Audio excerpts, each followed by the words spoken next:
daughter crying, and he's worried about them. He's not worried about who you're going to marry or where you're going to live, what are you going to do with the property, make sure you pay your taxes.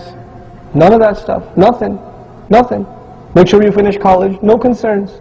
On his deathbed he says, Ya baniya, oh my children, my sons, Inna Allah astafa lakum ad-deen. There's no doubt about it, it is Allah who has selected the deen for you. فَلَا تَمُوتُنَّ إِلَّا وَأَنْتُمْ مُسْلِمُونَ. Don't you dare die, except that you're Muslim. And then he says, مَا تَعْبُدُونَ مِن بَعْدِي. What are you going to worship after I'm gone? What are you going to do after I'm gone? What are you going to worship after I'm gone? And he didn't even say, مَن تَعْبُدُونَ, he said, مَا تَعْبُدُونَ, which illustrates he's quizzing them. What is it that you're going to do? What form of worship are you going to take? And they responded, نَعْبُدُ إِلَهَكَ وَإِلَهَ آبَائِكَ إِبْرَاهِيمَ وَإِسْمَعِيلَ وَإِسْحَاقَ إِلَهًا وَاحِدًا وَنَحْنُ لَهُ مُسْلِمُونَ. We will worship your ilah and the ilah of your fathers, Ibrahim, Ismail, Ishaq, and we are Muslim completely to him. Now I'm going to close Mus'haf, inshallah ta'ala, and share some practical realities in contrast. Let's compare ourselves to what has just been learned. This is a story of old times. These are great children. At the end of this passage, you know what Allah says? تِلْكَ أُمَّةٌ قَدْ خَلَتْ. That's a nation, they're already gone. They're past. لَهَا مَا كَسَبَتْ. That group, that nation earned what they earned. وَلَكُمْ مَا كَسَبْتُمْ. And you will get what you earned. You don't just think about them and say, oh, those were good times. No. They got what they got. You will have to earn what you earn. You will have what you earn. وَلَا تُسْأَلُونَ عَمَّا كَانُوا يَعْمَلُونَ. You will not be interrogated about what they used to do. What will you be interrogated about? What you did. Allah's words at the end are, learn the lesson and change yourself. You won't be asked about whether you know the historical names and figures and dates, and can you name all the sons of Yaqub or not, alayhi salam. What will you be asked? What did you do with your children? What did you do? Now, inshallah ta'ala, very briefly, I'm going to talk about a couple of things that are plaguing our ummah today. You know, we have to understand the time in which we live. If we want to understand the teachings of our deen, we have to understand Quran and Sunnah, and we also have to have a good understanding of when we are living, where we are living, what is around us, what's happening in the society around us. That actually happens to be a statement of Ibrahim alayhi salam that we find, that a man must know the age in which he lives. This is something we're supposed to do. We're supposed to be aware of our surroundings. You know, the Muslims today, the vast majority of them have lost touch with their religion. And they've become more concerned with the practices of their tradition of the family than they are with the religion. Okay, they're more concerned with their culture than they are with the religion. So when their young son or daughter becomes a little bit religious and says, I want to get married, but I want the nikah to be in the masjid, the father says, what are you, crazy? We don't do that in our family. We'll get a hall. And the son says, or the daughter says, I want the gathering to be separate. I don't want men and women mixing. No, we don't do that in our culture. This is extreme. You're turning into a crazy person. So don't be crazy like that. That's not how we do things in our family. That's not our tradition. Have you heard that before? That's not our tradition. Okay, that's not your tradition.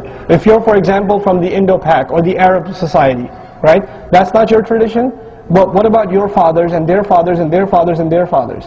If you go back 7 or 8 generations, your great-great-great-great-great-grandfather would have said the same thing that this youth is saying. So whose truth is the tradition? Who's upholding the tradition? And who's defying the tradition? These ideas of we don't do things this way, we don't act like this.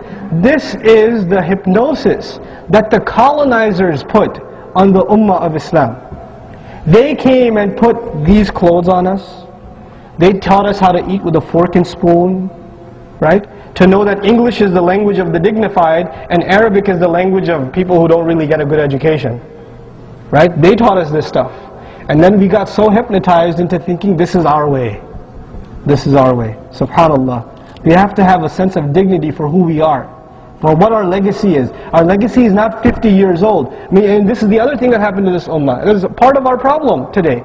We think our history, those of you that are from Pakistan, oh, we're a tradition of 50 years ago, or 70 years ago, right? Or we're a 100-year-old country. No, we're a 1400-year-old plus ummah. Those lines were not drawn by Muslims. Who were they drawn by?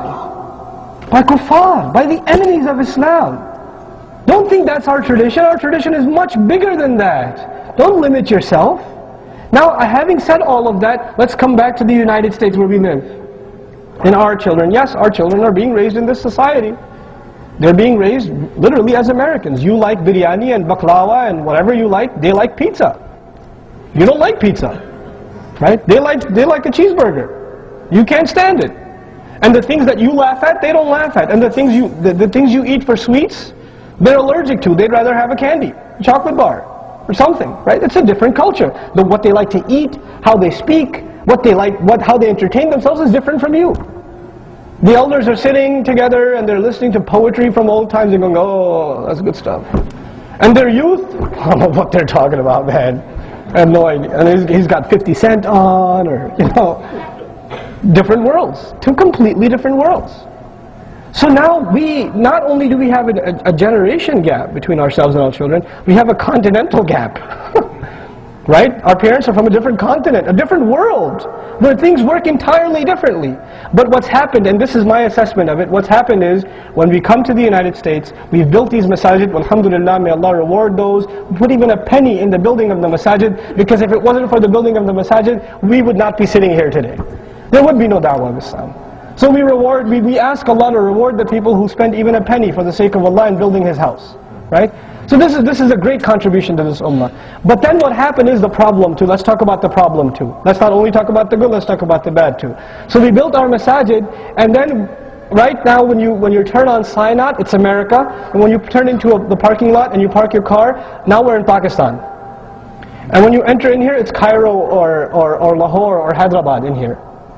We've left America. We're in a different country here. Right? And we act that way too.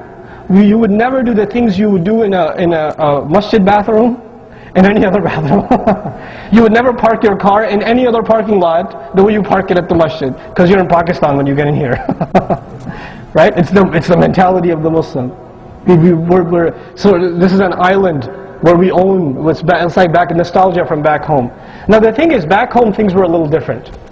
The Imam would come, he would give a dars in Arabic, he would give a lecture in Urdu, or in Bangla, or in Malay, or in Thai, or like in Turkish, right? And you would listen and you would enjoy. Is that going to work here? Well, no, it's not going to work here. And you know why the biggest proof that it doesn't work here? The shuyukh are here, the great scholars are here, and they're wonderful, but when they're talking, who's listening? The elders are listening. Where are their kids? Outside in the parking lot, out in the basketball court. It's a great court, by the way, right? They're in the court. They're not here. They're not here. And masjid after masjid after masjid is having fight over who should be the imam of the masjid. Should it be from this country? Should it be from that country? Should it be from this madrasa or that madrasa? Should it be from this ideology or that ideology? No matter who you get, guess who doesn't care? Your kids. They don't care. They couldn't care less. So we're fighting over things that don't make any sense. We've left the legacy of Ibrahim alayhi salam. We've left it. His primary concern is who? His children. What do we do in this masjid, and every masjid in the United States, what do we do at our masajid that turns this a magnet for young people? Turns this into a place where young people herd. They flock to it. Instead of a place that they run away from. Instead of a place that they run away from. This is the first concern. And by the way, just to add a little bit of irony to all of this, Ibrahim alayhi salam was building what when he asked for those future generations? He was building Allah's house. Allah's house has directly something to do with preserving the future generations. If you lose connection with Allah's house, you've lost everything. You've lost everything. The masajid in this country are our refuge. Our refuge. Our youth, now let's talk a little bit about the youth and what their problems are. They're probably the number one catastrophe of our youth is they have no one to talk to. That's the number one catastrophe of our youth. Your child goes to school, let's say they go to public school, that's the majority of Muslims, they put their children in public school because they can't afford Islamic school or whatever reason, right? We don't blame them for it, that's their circumstance. So they put their children in public school. By 5th or 6th grade, your children learn some pretty filthy vocabulary in this country. I don't care what state you're from, right? There's some pretty dirty vocabulary. They learn how to access some pretty disgusting websites. They learn how to download some pretty hideous things on their PSPs and iPod videos or iPod touches or iPhones or whatever. So they're pretty advanced, but at a very early age. Things you would never have learned until you were 25, they know when they're 12. That's the reality. That's what's going on today. So, how many parents here know what Facebook is? You guys know what Facebook is? Show of hands, please. Okay, Twitter. You know what Twitter is? It's not when your eye bugs out. It's something else. Okay, so your kids are on these social networking sites where where predators, literally predators, have access to talk to your teenage daughter or to your son, and to engage in relationships with them over the internet, and eventually they meet up with them and things happen. This is a reality of the Muslim youth today. This is happening. We shouldn't close our eyes to it. We need to open our eyes to it. And you say to yourself, nah, not my kids. Nah, no, please, wake up. And some basic solutions before we talk about the bigger picture and what we need to do at the masajid. Some basic solutions: do not have open access internet at home, especially when you have children under the age of 12. Do not. That is a horrible idea. Do not give your children a laptop. Do not give them a machine, a phone that has anything but phone numbers. No texting. Don't give them text message phones. Don't give them internet access phones. You are asking for trouble.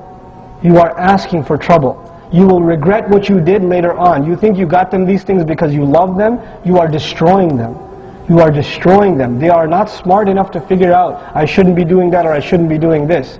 Don't assume that they will make all the good decisions because you come from a nice family. Please don't fall into that trap. For Allah's sake, take those things away. There are other ways to entertain your children. So this is the first thing.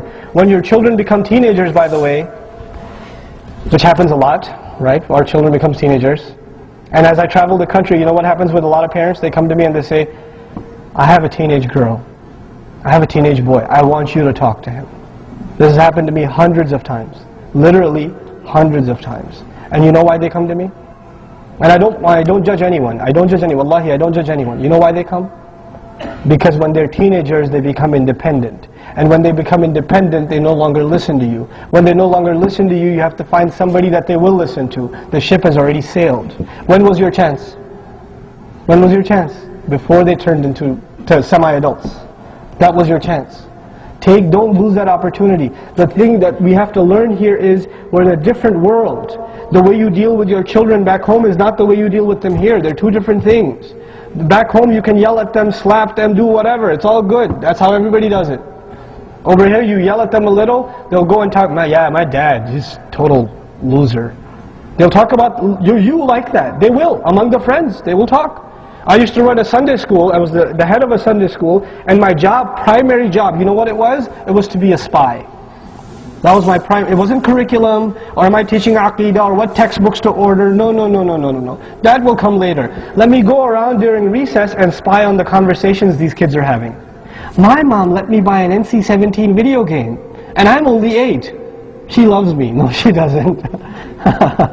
I have Grand Theft Auto, whatever, 85 now, right? And did you see that movie? It's PG-13, but I still got to go see it. Or it's rated R and I've seen it. We even have the DVD at home. This is what the kids are talking about. You're messing your kids up. You think you love them? This is love? This is what Ibrahim alayhi salam, would he approve of anything near this? Anything near this is concern for children? Wake up. Really, wake up. We've exposed our children to things in this society. It's gone progressively worse, in media especially. So a movie that was PG-13 10 years ago is PG now. Okay, the standards have dropped. They're talking about it. It's not even me. They're talking about it, right? So, for example,